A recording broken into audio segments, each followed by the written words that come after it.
Good evening, children. Welcome to 6th standard science online class. Hope you are all safe by the grace of God. Let us get into our lesson.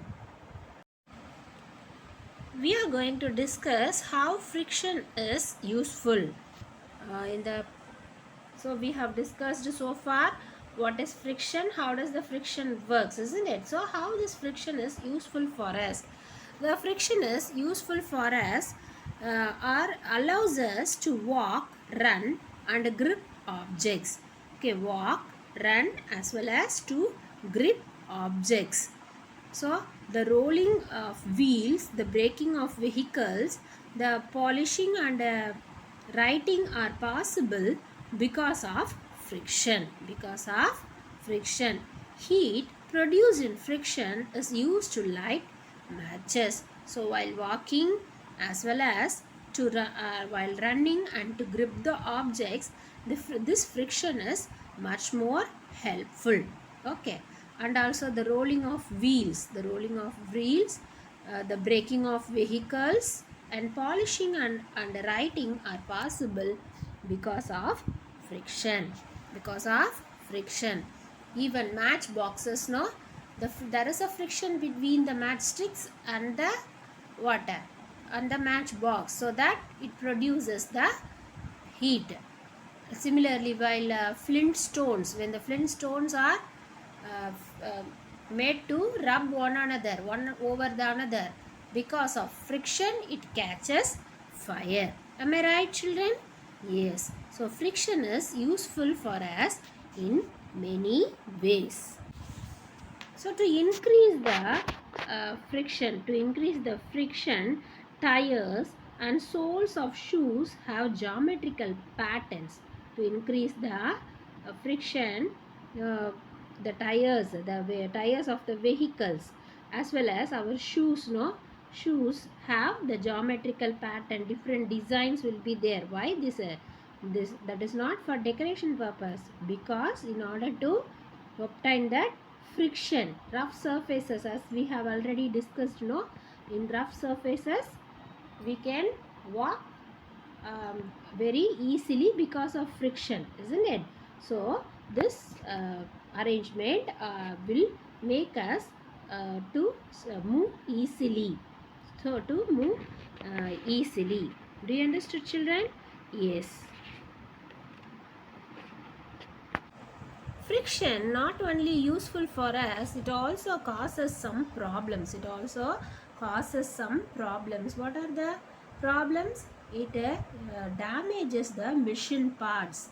Okay, it damages the machine parts.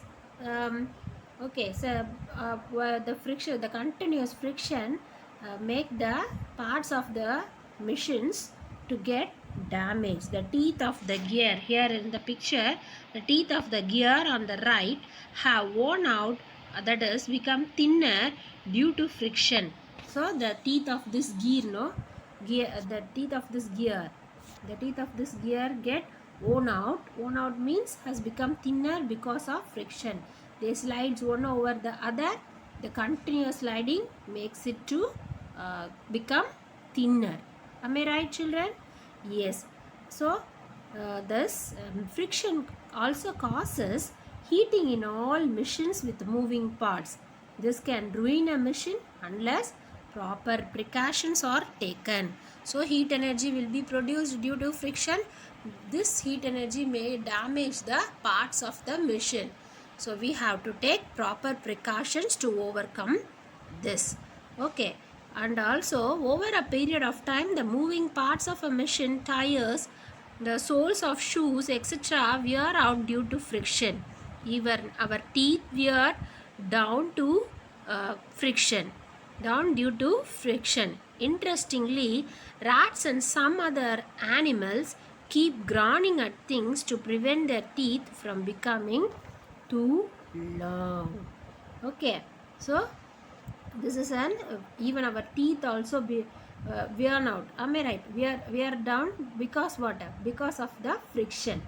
Okay, so this rats and some other animals, what they do, they continuously grinding to prevent the growth of their teeth.